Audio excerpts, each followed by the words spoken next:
ಹಲವಾರು ದಶಕಗಳಿಂದ ನಮ್ಮ ತಾತನವರ ಕಾಲದಿಂದಲೂ ಕೃಷಿ ಮಾಡುತ್ತಾ ಇರುವ ಸರ್ಕಾರಿ ಜಮೀನು. ಆದರೆ ಈಗ ಏಕಾಏಕಿ ಅವುಗಳನ್ನು ಕಸಿದುಕೊಂಡು ಬಂಡವಾಳಶಾಹಿ ಉದ್ಯಮಿಗಳಿಗೆ ಕೊಡುವ ಹುನ್ನಾರವನ್ನ ಸರ್ಕಾರ ಕೈಬಿಡಬೇಕು ಎಂದು ರೈತ ಮುಖಂಡರಾದ ವಿಎಸ್ ಶಂಕರ್ ಒತ್ತಾಯಿಸಿದರು. ಅವರು ಪಟ್ಟಣದ ಪ್ರವಾಸಿ ಮಂದಿರದಲ್ಲಿ ತಾಲೂಕಿನ ಅಂಕಮನಾಳ್ ಗ್ರಾಮದ ಹಾಗೂ ಇತರ ರೈತರ ಸಭೆ ಉದ್ದೇಶಿಸಿ ಮಾತನಾಡಿ 2018 ಹಾಗೂ 19ರಲ್ಲಿ ಅಕ್ರಮ ಸಕ್ರಮ ಅಡಿಯಲ್ಲಿ ಫಾರಂ 57ನ ಒಟ್ಟು 11,000 ರೈತರು ಹಾಕಿದ್ದಾರೆ. ಅದಕ್ಕೆ ಅಧ್ಯಕ್ಷರಾದ ಶಾಸಕರು ಇಲ್ಲಿಯವರೆಗೆ ಯಾವುದೇ ಕ್ರಮ ಕೈಗೊಳ್ಳದ ಕಾರಣ ಇಂದು ಆ ರೈತರು ಕೃಷಿ ಮಾಡಿ ಬದುಕನ್ನು ಕಟ್ಟಿಕೊಂಡಿದ್ದ ಭೂಮಿಯನ್ನ ಖಾಸಗಿ ಕಂಪನಿಗಳಿಗೆ ನೀಡುವ ಹುನ್ನಾರ ನಡೆಯುತ್ತಿದೆ. ತಕ್ಷಣ ಅದನ್ನು ನಿಲ್ಲಿಸಿ ಅರ್ಜಿ ಸಲ್ಲಿಸಿದ ರೈತರಿಗೆ ಹಕ್ಕುಪತ್ರ ಕೊಡುವ ಮೂಲಕ 11,000 ರೈತರ ಬದುಕನ್ನ ಹಸನ ಮಾಡಬೇಕು ಎಂದು ಒತ್ತಾಯಿಸುತ್ತೇನೆ. ಈಗಾಗಲೇ ಈ ಹಿಂದೆ 41 ದಿನಗಳ ಕಾಲ ಧರಣಿಯನ್ನ ನಡೆಸುವ ಮೂಲಕ ರೈತರಿಗೆ ಪಟ್ಟಾ ಕೊಡಿ ಎಂದು ಒತ್ತಾಯಿಸಿದೆವು. ಬೆಳಗಾವಿ ಅಧಿವೇಶನದಲ್ಲಿಯೂ ಸಹ ಮುಖ್ಯಮಂತ್ರಿಗಳು, ಕಂದಾಯ ಸಚಿವರು, ಉಸ್ತುವಾರಿ ಸಚಿವರಿಗೂ ಪಟ್ಟಾ ಕೊಡಿ ಎಂದು ಒತ್ತಾಯಿಸಿ ಅರ್ಜಿ ಸಲ್ಲಿಸಿದರೂ ಏನೂ ಪ್ರಯೋಜನವಾಗಿಲ್ಲ. ಸಂಡೂರಿನಲ್ಲಿ ನಡೆದ ಜನಸಂಪರ್ಕ ಸಭೆಯಲ್ಲಿ ಮಾನ್ಯ ಜಿಲ್ಲಾಧಿಕಾರಿಗಳಿಗೆ, ಸಂಸದರಿಗೆ ಮನವಿ ಸಲ್ಲಿಸಿದ್ದೇವೆ. ಅದರ ಬಗ್ಗೆಯೂ ಸಹ ಪ್ರಸ್ತಾಪವಿಲ್ಲ. ಸರ್ವೆ ಸೆಟಲ್ಮೆಂಟ್ ಹೆಸರಿನಲ್ಲಿ ನಿಜವಾದ ಕೃಷಿಯಲ್ಲಿ ತೊಡಗಿದ ರೈತರ ಜಮೀನನ್ನ ಖರಾಬು ಎಂದು ನಮೂದಿಸಿರುವುದು ದುರಂತವೇ ಸರಿ. ಈ ಹಿಂದೆ ಭೂ ಹೋರಾಟ ನಡೆದ ರೀತಿಯಲ್ಲಿ ಸಂಡೂರು ತಾಲೂಕಿನ 11,000 ರೈತರು ಸೇರಿ ಸಾಮೂಹಿಕ ಭೂ ಹೋರಾಟ ಮಾಡುವಂತಹ ಅನಿವಾರ್ಯತೆ ಉಂಟಾಗಿದೆ. ಕಾರಣ ತಾಲೂಕಿನ ಧರ್ಮಾಪುರ, ಸುಶೀಲಾನಗರ, ಯಶವಂತನಗರ, ಅಂಕಮನಾಳ್, ದೌಲತ್ಪುರ ಗ್ರಾಮದ ರೈತರ ಬಹುತೇಕ ಜಮೀನನ್ನ ಖರಾಬು ಎಂದು ದಾಖಲಿಸಿದ್ದಾರೆ. ರೈತರು ತಾವು ಕೃಷಿ ಮಾಡುವ ಭೂಮಿಯ ಹೆಸರಿನಲ್ಲಿ ಬ್ಯಾಂಕಿನಿಂದ ಸಾಲವನ್ನ ಸಹ ಪಡೆದುಕೊಂಡಿದ್ದಾರೆ. ಇನ್ನು ಕೆಲವರು ಅದರಿಂದಲೇ ಬದುಕನ್ನ ಕಟ್ಟಿಕೊಂಡಿದ್ದಾರೆ. ಆದರೆ ಅಧಿಕಾರಿಗಳು ಅದು ಯಾವುದನ್ನ ಲೆಕ್ಕಿಸದೆ ತಾತ ಮುತ್ತಾತರಿಂದ ಉಳುಮೆ ಮಾಡುತ್ತಾ ಬಂದಿರುವ ಕೃಷಿ ಭೂಮಿಯನ್ನ ಖರಾಬು ಎಂದು ತೋರಿಸುವ ಮೂಲಕ ಅದನ್ನ ವ್ಯವಸ್ಥಿತವಾಗಿ ಖಾಸಗಿ ಕಾರ್ಖಾನೆಗಳಿಗೆ ನೀಡುವ ಕಾರ್ಯ. ಆದ್ದರಿಂದ ತಕ್ಷಣ ಅದನ್ನ ನಿಲ್ಲಿಸಬೇಕು. ನಿಜವಾದ ರೈತರಿಗೆ ಪಟ್ಟಾ ಕೊಡುವ ಮೂಲಕ ಅವರನ್ನ ರಕ್ಷಿಸಬೇಕು. ಇಲ್ಲವಾದಲ್ಲಿ ತಾಲೂಕಿನಾದ್ಯಂತ 11,000 ರೈತರನ್ನ ಒಟ್ಟುಗೂಡಿಸಿ ಬೃಹತ್ ಪ್ರತಿಭಟನೆಯನ್ನ ಬೆಂಗಳೂರು, ಬಳ್ಳಾರಿ, ಸಂಡೂರಿನಲ್ಲಿ ಮಾಡುವ ಮೂಲಕ ಒತ್ತಾಯಿಸೋಣ ಎಂದರು. ಅಲ್ಲದೆ ಅಧಿಕಾರಿಗಳು ಮತ್ತೊಮ್ಮೆ ಪೂರ್ಣ ಪರಿಶೀಲಿಸಿ ರೈತರಿಗೆ ಹಕ್ಕುಪತ್ರ ನೀಡಬೇಕು ಎಂದರು. ಪತ್ರಿಕಾ ಮಾಧ್ಯಮದವರಿಗೂ ನಮಸ್ಕರಿಸುತ್ತಾ ಮತ್ತು ನಮ್ಮ ರೈತರಿಗೂ ನಮಸ್ಕರಿಸುತ್ತಾ, ಸುಮಾರು ದಿನಗಳಿಂದ ನಾವು ರೈತರ ಪರ ಧ್ವನಿ ಎತ್ತುತ್ತಾ, ರೈತರ ಪರ ಹೋರಾಟ ಮಾಡುತ್ತಾ, ಇವತ್ತು ನಮ್ಮ ರೈತರಿಗೆ ಆಗ್ತಕ್ಕಂಥ ಅನ್ಯಾಯವನ್ನು ತಡಿಬೇಕೆಂಬ ಒಂದು ದೃಷ್ಟಿಯಿಂದ, ತಡಿಬೇಕಂತಕ್ಕಂಥ ಒಂದು ಮಾನವ ಕುಲದಿಂದ ನಾವು ತ್ವರಿತವಾಗಿ ಪ್ರಗತಿಯಲ್ಲಿ ಹೋರಾಟ ಮಾಡುತ್ತಾ ಬಂದಿವಿ. ಮಾಡಿರ್ತಕ್ಕಂಥ ದಾಖಲೆಗಳು ಸಹ ನಮ್ಮ ಹತ್ರ ಎವಿಡೆನ್ಸ್ ಇದ್ದೇವೆ. ಎಂಎಸ್ಪಿಎಲ್ ಕಂಪನಿಯವರು 200 ಎಕರೆಯನ್ನು ಅಲ್ಲಿ ನಮಗೆ ಜಾಗ ಬೇಕಂತೇಳಿ ಅವರು ಆತುರ ಪಡ್ತಕ್ಕಂಥದ್ದು. ಅದನ್ನ ನಾವು ಬೆಳಗಾವಿ ಅಧಿವೇಶನದಲ್ಲಿ ಕೂಡ ಹೋಗಿ ಮುಖ್ಯಮಂತ್ರಿ ಅವರಿಗೆ, ಕಂದಾಯ ಮಂತ್ರಿ ಅವರಿಗೆ, ಉಸ್ತುವಾರಿ ಮಂತ್ರಿ ಅವರಿಗೆ ಕೂಡ ನಾವು ಮನವಿ ಮಾಡಿ ಕೊಟ್ಟು ಬಂದಿವಿ. ಅದನ್ನ ರೈತರಿಗೆ ಪಟ್ಟ ನೀಡಬೇಕು, ಅದನ್ನ ಎಂಎಸ್ಪಿಎಲ್ ಕಂಪನಿಯನ್ನು ಕೊಡಬಾರ್ದು ಅಂತೇಳಿ. ಆದರೂ ಇಲ್ಲಿನ ತಹಸೀಲ್ದಾರರು ಮತ್ತು ಆಮೇಲೆ ಗ್ರಾಮ ಲೆಕ್ಕಾಧಿಕಾರಿಗಳು ಅವರೆಲ್ಲರೂ ಉಳುಮೆ ಮಾಡ್ತಕ್ಕಂಥ ರೈತರು ಕೂಡ ಭೂಮಿಗಳು ಕೆಲವೊಂದು ಉಳುಮೆ ಇಲ್ಲ ಅಂತೇಳಿ ಸುಳ್ಳು ರಿಪೋರ್ಟ್ಗಳನ್ನು ಬರೆದಿದ್ದಾರೆ. ಅದನ್ನ ಕೂಲಂಕುಷವಾಗಿ ತನಿಖೆ ನಡೀಲಿ. ಇವತ್ತು ನಮ್ಮ ರೈತರು ಉಳುಮೆ ಮಾಡ್ತಾರೆ ಇಲ್ಲ ಅಂತಕ್ಕಂಥದ್ದನ್ನು ಕೂಡ ಕೂಲಂಕುಷವಾಗಿ ತನಿಖೆ ಆಗಬೇಕು. ಯಾಕಂತಂದ್ರೆ ಉಳುಮೆ ಮಾಡ್ತಕ್ಕಂಥ ಜಮೀನುಗಳು ಉಳುಮೆ ಮಾಡಲ್ಲ ಅಂತೇಳಿ ರಿಪೋರ್ಟ್ ಕೊಡಿದ್ರೆ ಇದು ಅನ್ಯಾಯ ಆಗೋದು ನಮ್ಮ ರೈತರಿಗೆ. ಇವತ್ತು ಡಿನೋಟಿಫಿಕೇಶನ್ ಮಾಡಿಸ್ಕೊಂಡು ಕಂಪನಿಗಳು ವಶಪಡಿಸಿಕೊಂಡು ಲಾಠಿ ತಗೊಂಡು ನಮ್ಮ ರೈತರ ಜಮೀನ ಬಿಡಿಸ್ಲಿಕ್ಕೆ ಬರ್ತಾರ. ಇವತ್ತು ನಾವು ಪಟ್ಟ ಮುಂದುವರಿಕೆ ಮಾಡ್ಬೇಕಂತೇಳಿ ಸುಮಾರು ದಿನಗಳಿಂದ ನಾವು ಹೋರಾಟ ಮಾಡ್ತಾ ಬಂದಿವಿ. ಇವತ್ತು ನೀವು ಕೂಡ ನಾವು ಅನಿರ್ದಿಷ್ಟ ಧರಣಿ ಮಾಡಿರ್ತಕ್ಕಂಥದ್ದು ಪತ್ರಿಕಾ ಮಾಧ್ಯಮದವರು ಕೂಡ ಗಮನಿಸಿದ್ರಿ. ಅಂತೂ ಕೂಡ ನೀವು ಪತ್ರಿಕೆಯಲ್ಲಿ ಕೂಡ ನಮ್ಮದಿ ಮಾಡಿದಿರಿ. ಆದ್ರೆ ಅದು ಅವತ್ತಿನ ಅಧ್ಯಕ್ಷರು, ಇವತ್ತಿನ ಎಂಪಿ ಅವರು ಅವತ್ತು ಕೂಡ ಅವರು ಏನು ಬೇಜವಾಬ್ದಾರಿತನದಿಂದ ಅವ್ರು ಮಾಡಲಿಲ್ಲ. ನೆಕ್ಸ್ಟ್ ಟೈಮ್ ಕೂಡ ಅವರೇ ಒಂದು ಸ್ಥಳೀಯ ಶಾಸಕರಾದ್ರು, ತಮ್ಮದೇ ಸರ್ಕಾರ ಇತ್ತು, ಹಾಗೆ ಅಧ್ಯಕ್ಷರಾದ್ರು. 1 ವರ್ಷಗಳ ಕಾಲ ತಾಲೂಕಲ್ಲಿ ಯಾವೂ ಮಾಡಲಿಲ್ಲ. ಏನಾದ್ರೂ ನಮ್ಮ ರೈತರಿಗೆ ಇಂಥ ಒಂದು ಅಕ್ರಮ ಸಕ್ರಮ ಅಡಿಯಲ್ಲಿ ಇರ್ತಕ್ಕಂಥವು ಏನಾದ್ರೂ ಮಾಡಿದ್ರೆ ಇವತ್ತು ನಮ್ಮ ರೈತರಿಗೆ ಇಂಥ ಒಂದು ಪರಿಸ್ಥಿತಿ ಬರ್ತಿರ್ಲಿಲ್ಲ ಅಂತ ಅನಿಸುತ್ತೆ. ಯಾಕಂದ್ರೆ ಇವತ್ತು ಪಟ್ಟ ಕೊಟ್ಟು ಬಿಟ್ಟಿದ್ರೆ ನಮ್ಮ ರೈತರಿಗೆ ಪಟ್ಟದ ಆಧಾರಿತವಾಗಿ ಅವರಿಗೆ ಪಾಣಿ ಬರ್ತಿತ್ತು. ಪಾಣಿ ಮುಖಾಂತರ ಅವರು ಹಕ್ಕುಪತ್ರವನ್ನು ಪಡಿತಿದ್ರು. ಹಕ್ಕುಪತ್ರ ಪಡೆದ ನಂತರ ಇವತ್ತೇನಾದ್ರೂ ಕಂಪನಿಗಳು ಏನಾದ್ರೂ ಹಾಕ್ಲಿಕ್ಕೆ ಬಂದ್ರೆ ಅವ್ರಿಗೆ ಏನಾದ್ರೂ ಒಂದು ಕನಿಷ್ಠ ಪಕ್ಷ ಒಂದು ಪರಿಹಾರ ಏನಾದ್ರೂ ಒಂದು ಸಿಕ್ತಿತ್ತು. ಇವತ್ತು ಯಾವುದೇ ಪರಿಹಾರ ಇಲ್ಲದೆ ರೈತರನ್ನ ಬೇಕಾಬಿಟ್ಟಿಯಾಗಿ ರೈತರನ್ನ ದೌರ್ಜನ್ಯ ಮಾಡಿ ತಮ್ಮ ರೈತರ ಉಳುಮೆ ಮಾಡ್ತಕ್ಕಂಥ ಜಮೀನುಗಳನ್ನ ಬೆಳೆಸುವಂತ ಹುನ್ನಾರಗಳು ನಮ್ಮ ತಾಲೂಕಿನಲ್ಲಿ ಎಲ್ಲಾ ಕಡೆ ನಡೀತಾ ಇದಾವ. ಇದಕ್ಕ ಖಂಡಿಸುತ್ತಾ ಇವತ್ತು ನಾವು ಒಂದು ಚಾಲನೆ ನೀಡ್ತಾ ಇದೀವಿ. ಇವತ್ತು 11,000 ರೈತರು ನಮ್ಮ ತಾಲೂಕಿನಲ್ಲಿ 18-19ರಲ್ಲಿ ಅರ್ಜಿಯನ್ನು ಸಲ್ಲಿಸಿದ್ರು. ಅದಾದ ನಂತರ 21-22ನೇ ಇಸ್ವಿಯಲ್ಲಿ ಈ ಒಂದು ಕಮಿಟಿ ರಚನೆ ಆಯಿತು, ಮಗಲುಕಂ ಕಮಿಟಿ ಅಂತೇಳಿ. ಅದ್ರ ಕೆಳಗಡೆ ನಾನು ಒಬ್ಬ ಸದಸ್ಯನಾಗಿದ್ದೆ, ಸ್ಥಳೀಯ ಶಾಸಕರು ಅಧ್ಯಕ್ಷರಾಗಿದ್ರು. ಹಲವು ಬಾರಿ ಮನವಿ ಮಾಡಿ ಪತ್ರಿಕಾಗೋಷ್ಠಿ ನಡೆಸಿ ಅನಿರ್ದಿಷ್ಟಕಾಲ ಧರಣಿ ನಡೆಸ್ತೀವಿ, ಆದ್ರೂ ಕೂಡ ಆಗಲಿಲ್ಲ. ಇಲ್ಲಿವರೆಗೆ ಯಾವ ಪಟ್ಟ ಮುಂದುವರಿಕೆ ಆಗಿಲ್ಲ. 11,000 ರೈತರ ಮನೆಗಳನ್ನು ಸಂಪರ್ಕ ಮಾಡುವಂತ ಕೆಲಸ ನಾವೆಲ್ಲರೂ ರೈತರು ಕಟ್ಟಿಕೊಂಡು ಇವತ್ತು ರೈತರೇ ಒಂದಾಗಿ ತಾಲೂಕಿನಲ್ಲಿ ಯಾವೂ ಮಾಡಲಿಲ್ಲ. ಏನಾದ್ರೂ ನಮ್ಮ ರೈತರಿಗೆ ಇಂಥ ಒಂದು ಅಕ್ರಮ ಸಕ್ರಮ ಅಡಿಯಲ್ಲಿ ಇರ್ತಕ್ಕಂಥವು ಏನಾದ್ರೂ ಮಾಡಿದ್ರೆ ಇವತ್ತು ನಮ್ಮ ರೈತರಿಗೆ ಇಂಥ ಒಂದು ಪರಿಸ್ಥಿತಿ ಬರ್ತಿರ್ಲಿಲ್ಲ ಅಂತ ಅನಿಸುತ್ತೆ.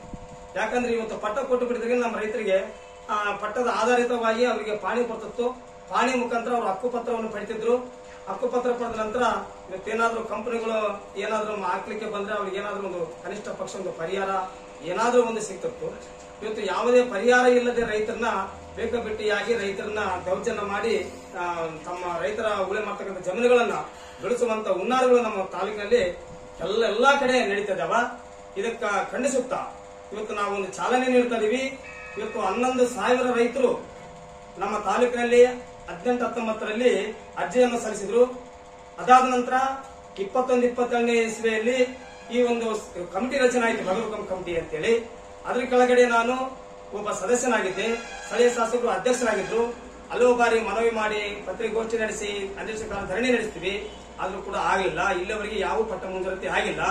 11,000 ರೈತರ ಮನೆಗಳನ್ನು ಸಂಪರ್ಕ ಮಾಡುವಂತ ಕೆಲಸ ನಾವೆಲ್ಲರೂ ರೈತರು ಕಟ್ಟಿಕೊಂಡು ಇವತ್ತು ರೈತರೇ ಒಂದಾಗಿ ನಮ್ಮ ಹೊಲ ನಮ್ಮ ಹಕ್ಕು, ನಮ್ಮ ಹೊಲಕ್ಕೆ ಪಟ್ಟ ನೀಡಿ ಅಂತಕ್ಕಂತ ಧ್ವನಿಯಿಂದ ನಾವೆಲ್ಲರೂ ರೈತರು ಸೇರಿಕೊಂಡು ಇವತ್ತು 11,000 ರೈತರ ಮನೆ ಬಾಗಿಲಿಗೆ ಹೋಗಿ ನಿಮ್ಮ ಲೀಸ್ಟ್ ಇದೆ, ನಿಮ್ಮ ಹೆಸರಿದೆ, ನಿಮ್ಮ ಫೋನ್ ನಂಬರ್ ಕೊಡ್ರಿ ಅಂತೇಳಿ ಅವ್ರ ಫೋನ್ ನಂಬರ್ಗಳನ್ನು ಕಲೆಕ್ಟ್ ಮಾಡಿ ನಮ್ಮ ಹೊಲ ನಮ್ಮ ಹಕ್ಕು ಅಂತೇಳಿ ಪ್ರತಿ ಗ್ರಾಮ ಪಂಚಾಯತಿಯಲ್ಲಿ ನಾವು ಒಂದು ಗ್ರೂಪ್ ಮಾಡ್ತೀವಿ. ಗ್ರೂಪ್ ಮಾಡಿ ಮೊದಲೇ ಹಂತವಾಗಿ ನಾವು ಸಂಡೂರು ತಾಲೂಕಿನಿಂದ ಬಳ್ಳಾರಿ ಜಿಲ್ಲಾ ಕಚೇರಿವರೆಗೆ ನಾವು ಒಂದು ಪಾದಯಾತ್ರೆಯನ್ನು ಮಾಡ್ತೀವಿ. ಎರಡನೇ ಹಂತವಾಗಿ ಬಳ್ಳಾರಿ ಜಿಲ್ಲಾ ಕಚೇರಿಯಿಂದ ಬೆಂಗಳೂರು ವಿಧಾನಸೌಧವರೆಗೆ ನಾವು ಒಂದು ಪಾದಯಾತ್ರೆಯನ್ನು ಮಾಡಿ, ಇದಕ್ಕಿಂತ ಇಂಪಾರ್ಟೆಂಟ್ ಇರತಕ್ಕಂಥದ್ದು ನಮ್ಮ ತಾಲೂಕಿನಲ್ಲಿ ಅರೆಮಲೆನಾಡು ಪ್ರದೇಶ, ಗುಡ್ಡಗಾಡು ಪ್ರದೇಶ ಆಗಿರೋದ್ರಿಂದ ಅನ್ವೆಸ್ಟ್ ಲ್ಯಾಂಡ್ ಇದೆ. ಇವತ್ತು 20,000 ಎಕರೆ ಇದೆ. VAW ಗಯಾಳ ಅಂತೇಳಿ ಕರ್ನಾಟಕ ರಾಜ್ಯ ಸರ್ಕಾರ ಮಾರ್ಗಸೂಚಿಯನ್ನು ಕೈಬಿಟ್ಟಿದೆ. ಅದನ್ನು ಇವತ್ತು ಇಡೀ ತಾಲೂಕಿನಲ್ಲಿ ಯಾವ ಮಹಾನ್ ವ್ಯಕ್ತಿಗಳು ಕೂಡ ಅದ್ರ ಬಗ್ಗೆ ಚಿಂತನೆ ಮಾಡಿಲ್ಲ. ಯಾಕಂತಂದ್ರೆ ಇವತ್ತು ಸರ್ಕಾರ ಅದನ್ನು ಕೈಬಿಟ್ಟಿದೆ. ಇವತ್ತು ಅನಾದಿನ ಇರ್ಬೋದು, ಅನಾದಿನಕ್ಕೆ ಮಾತ್ರ AW ಅನಾದಿನಕ್ಕೆ ಮಾತ್ರ ಇವತ್ತು ಮಾರ್ಗಸೂಚಿ ಐತೆ ಅಕ್ರಮ ಸಕ್ರಮದ ಅಡಿಯಲ್ಲಿ. VAW ಗಯಾಳ ಅಂದ್ರೆ ಅನ್ವೆಸ್ಟ್ ಲ್ಯಾಂಡ್. ಇವತ್ತು ಅಂದಿನ ಕಾಲದ ಅನ್ವೆಸ್ಟ್ ಲ್ಯಾಂಡ್ ಆಗಿತ್ತು. ಇವತ್ತಿನ ದಿನ ಅದು ಸಮತಟ್ಟ ಲ್ಯಾಂಡ್ ಆಗಿ ಇವತ್ತು ನಮ್ಮ ರೈತರು ಅದರಲ್ಲಿ ಬೋರುಗಳು ಹಾಕಿಸಿಕೊಂಡು ಅದರಲ್ಲಿ ಫಲವತ್ತಾದ ಭೂಮಿಗಳನ್ನು ಮಾಡ್ಕೊಂಡು ಉಳೆ ಮಾಡ್ತಾರ. ಇಂದಿನ ಸರ್ಕಾರದಲ್ಲಿ ಕೂಡ ಅದರಲ್ಲಿ ಪಟ್ಟ ಕೊಟ್ಟಿರ್ತಕ್ಕಂಥದ್ದು ಕೂಡ ಪಾಣಿಯಲ್ಲಿ ಎಂಟ್ರಿ ಆಗಿದಾವ. ಇವತ್ತು ಮಾರ್ಗಸೂಚಿ ಕೈ ಬಿಟ್ಟಿದೆ ರಾಜ್ಯ ಸರ್ಕಾರ.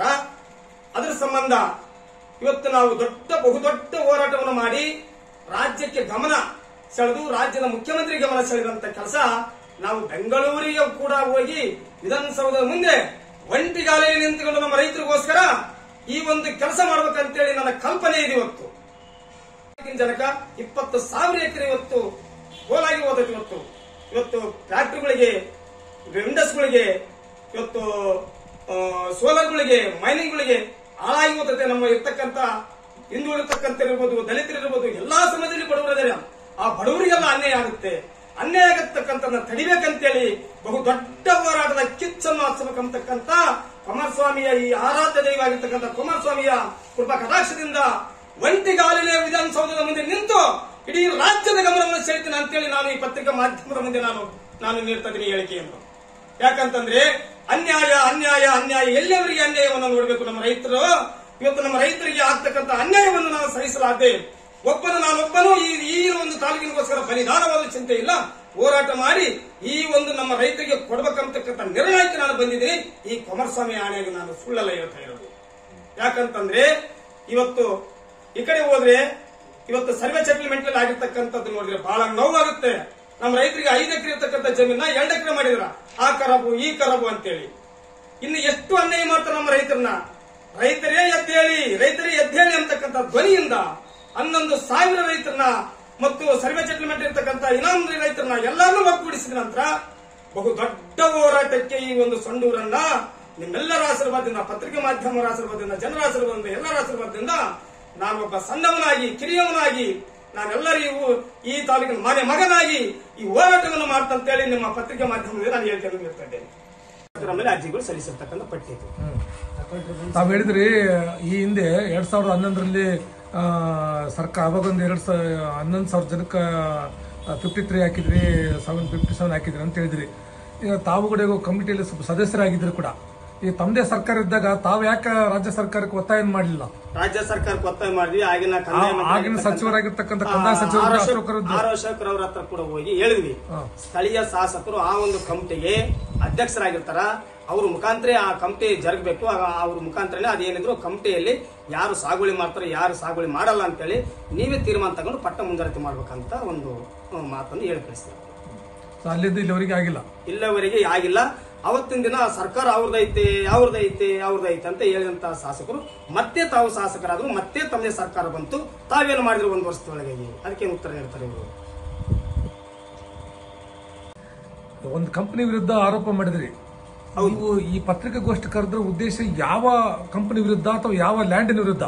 ಈಗ ಸದ್ಯ ಅನ್ಕಮ್ನಾಳ್ ಕಂಪನಿ, ಅಂಕನ್ಮಾಳ ಗ್ರಾಮದಲ್ಲಿ ಆಗ್ತಕ್ಕಂಥ MSPL ಕಂಪನಿ 200 ಎಕರೆಯನ್ನು ಸರ್ಕಾರ ಕಡೆಯಿಂದ ಇರ್ತಕ್ಕಂಥ ಜಮೀನು, ಸರ್ಕಾರಿ ಜಮೀನು ನಮಗೆ ಕೊಡಿ ಅಂತೇಳಿ ಅವರು MSPL ಕಂಪನಿಯವರು ಕೇಳ್ತಿದ್ದಾರೆ. ನಮ್ಮೆಲ್ಲ ಬಡ ರೈತರು ಆ ಒಂದು ಸರ್ಕಾರಿ ಜಮೀನಿನಲ್ಲಿ ಉಳಿಯ ಮಾಡ್ತಾರ. ಆ ಕಂಪನಿಗೆ ಏನಾದ್ರು ಕೊಟ್ಟರೆ ನಮ್ಮ ರೈತರು ಆ ಜಮೀನಿಂದ ಹೊರಗೆ ಬರ್ತಾರ, ಹೊರಗೆ ಬಂದು ಅನಾಥರಾಗ್ತಾರ, ಜಮೀನನ್ನು ಕಳ್ಕೊಂತಾರ, ಅನಾಥರಾಗ್ತಾರ. ಆ ಒಂದು ದೃಷ್ಟಿಯಿಂದ ನಾವು ಬಹಳ ಸಲ ಹೋರಾಟ ಮಾಡ್ತಾ ಬಂದಿವಿ. ಇವತ್ತು ಅಲ್ಲಿ ಅಂಕಮ್ನಾಳಗ 200 ಎಕರೆ ಜಮೀನ ಕೊಡಬಾರ್ದಂತೇಳಿ ಹಲವು ಬಾರಿ ನಾವು ಇದು ಮಾಡಿದ್ವಿ, ಮನವಿ ಮಾಡಿದ್ವಿ, ಎಲ್ಲ ಮಾಡಿದ್ವಿ. ಆಮೇಲೆ ಬೆಳಗಾವಿ ಅಧಿವೇಶನ ಕೂಡ ಹೋಗಿ ಅಲ್ಲಿ ಮುಖ್ಯಮಂತ್ರಿಗಳು ಗಮನಕ್ಕೆ ತಗೊಂಡ್ವಿ. ಮುಖ್ಯಮಂತ್ರಿಗಳಿಗೂ ಕೊಟ್ಟಿವಿ, ಕಂದಾಯ ಸಚಿವರಿಗೂ ಕೊಟ್ಟಿವಿ, ಅಧಿವೇಶನದಲ್ಲಿ ಬೆಳಗಾವಿ ಅಧಿವೇಶನದಲ್ಲಿ ಉಸ್ತುವಾರಿ ಮಂತ್ರಿಗೂ ಕೊಟ್ಟಿವಿ. ಆಮೇಲೆ ಅವರು ಕೆಲವೊಂದು ಜಮೀನುಗಳನ್ನ ಉಳಿಯ ಮಾಡಲ್ಲ ಅಂತೇಳಿ ಅವರು ಒಂದು ರಿಪೋರ್ಟ್ ಕಳಿಸಿದ್ದಾರೆ. ಇನ್ನೊಂದು ಸಾರಿ ತನಿಖೆ ಆಗ್ಬೇಕದು. ಯಾರು ರೈತರು ಉಳಿಯ ಮಾಡಿಲ್ಲ, ಯಾರು ರೈತರು ಉಳಿಯ ಮಾಡ್ತಾರ ಅಂತಕ್ಕಂಥದ್ದು. ಉಳಿಯ ಮಾಡ್ತಕ್ಕಂಥ ರೈತರು ಕೂಡ ಅಲ್ಲಿ ಉಳಿಯ ಮಾಡ್ತಕ್ಕಂಥ ಕೂಡ ಉಳಿಯ ಮಾಡಿಲ್ಲ ಅಂತೇಳಿ ರಿಪೋರ್ಟ್, ಸುಳ್ಳು ರಿಪೋರ್ಟ್ ಆಗ್ತಾರಂತಂದ್ರೆ ಅಧಿಕಾರಿಗಳ ವಿರುದ್ಧ ಕೂಡ ನಾವು ಪ್ರತಿಭಟಿಸಲಾಗುತ್ತೆ.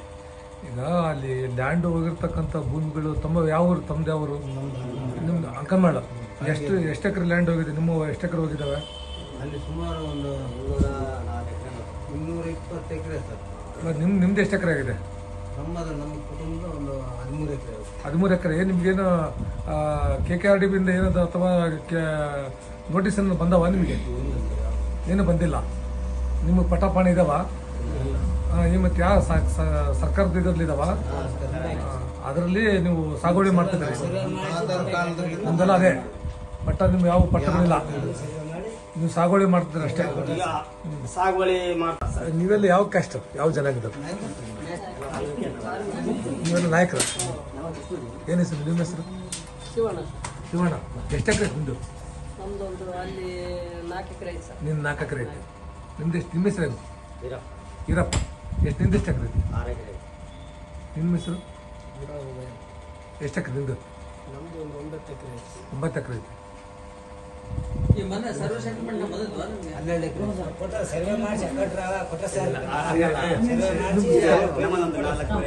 ನಿಮ್ದು ಅಂಕನ್ಮಾಳ? ನಿಮ್ಮ ಹೆಸರು? 5 ಎಕರೆ ಐತಾ? ತಾತದ್ದು ಮಾಡಿರೋದು ನಮ್ಮ ತಾತನಾರು ಹೋಗ್ಬಿಟ್ರು, ನಮ್ಮ ತಂದೆ ತಾಯಿನಾರು ಹೋಗ್ಬಿಟ್ರಿ. ನಾವು ಮಕ್ಕಳು ಹಂಗೆ ಯಾರು ಬಂದು ನಮ್ಗೆ ನಿಶ್ಚಂದಿಲ್ಲ. ಈಗ ಗಣಿಗಾರಿಕೆ ಬಂದು ನಾವು ಅವ್ರು ಬಂದ್ರು ಇವ್ರು ಬಂದ್ರು ಅಂತ ನಮಗೆ ಒಂದು ಬೆದರಿಕೆ ಹಾಕೋದು. ನಾವು ಈ MSPL ಕಂಪನಿ, BKG ಇಂಥವೆಲ್ಲ ಆಗಿ ನಮ್ಗೆ ಬಹಳ ಅನ್ಯಾಯ ಮಾಡಕ್ಕೆ. ಅದಿಲ್ಲ ಅಂದ್ರೆ ಜೀವನ ಇಲ್ಲ ಸರ್. ಇಸ ಕುಡಿಬೇಕು ಅಂದ್ ಬಿಟ್ರೆ ಇನ್ನೇನಿಲ್ಲ. ನಾವು ಎಜುಕೇಶನ್ ಇಲ್ಲ ಸರ್ ನಮ್ಗೆ. ನಾವು ಮಕ್ಕಳು ಮರಿ ಬರೀ ಅದ್ರಾಗ ಈಗ ಬರೀ ಎಜುಕೇಶನ್, ಮಕ್ಳು ಎಜುಕೇಶನ್ ಆಗಿ ಉಳಿದಾರ. ನಾವು ದಡ್ಡರು, ನಮ್ಮ ಮಕ್ಕಳು ದಡ್ಡರಾಗಿ ಉಳಿದಾರ. ಹೆಂಗಂದ್ರೆ ನಾವು ಮುಂದಕ್ಕೆ ಹೋಗಕ್ ಸ್ಥಾನ ಇಲ್ಲ. ಅದ್ರಾಗೆ ಜೀವನ ನಿಂತ್ಕೊಂಡು ಜೀವನ ಮಾಡಕ್ ಹಚ್ಚಿ ನಾವು ಭೂಮಿ ತಾಯಿ ಬಿಟ್ರೆ ನಮ್ಗೆ ಇನ್ನೇನಿಲ್ಲ. ವಿಷಯ ಕೊಡೋದಂದ್ರೆ ಅವ್ರ ಭೂಮಿನ ಕರ್ಕೊಂಬೋದು ಅಂತ ಅಷ್ಟೇ. ಎಷ್ಟು ಎಕರೆ ಜಮೀನು? ನಮ್ದು 11 ಎಕರೆ. ನಾವು ಕುಟುಂಬ, ದೊಡ್ಡ ಕುಟುಂಬ ನಮ್ದು. 5 ಜನ ಅಕ್ಕನಾರ ಅದಾರ. ನಾವು 2 3 ಅಣ್ಣ ತಮ್ಮಗಳು, 9 ಜನ. ನಮಗೆ ಮಕ್ಕಳು ಒಂದು 5 ಜನ. ಎಲ್ಲರೂ ಅದೇ ಭೂಮಿನೇ ನಮ್ ಅದೇ ಅದೇ ಮುಂದೆ ಇದೆ ಸರ್ ನಾವು. 1964ರಾಗ ಪಟ್ಟ ಕೊಟ್ಟಿದ್ದಾರೆ. 73 ಅದೆಲ್ಲ ನಮ್ಗೆ ಗೊತ್ತಿಲ್ಲ ಸರ್. ಈಗ ನೀವು ಹಾಕ್ಬೋದೈತಲ್ಲ ಅವಾಗ ದಡ್ರು ಸರ್ ನಮ್ಗೆ ಗೊತ್ತಿಲ್ಲ. ಅವಾಗ ಬಿಡ್ತಾರೆ ಸರ್, ಅವಾಗೆ ಪ್ರಜ್ಞಾವಂತರಾಗಿರೋದು ನಾವು.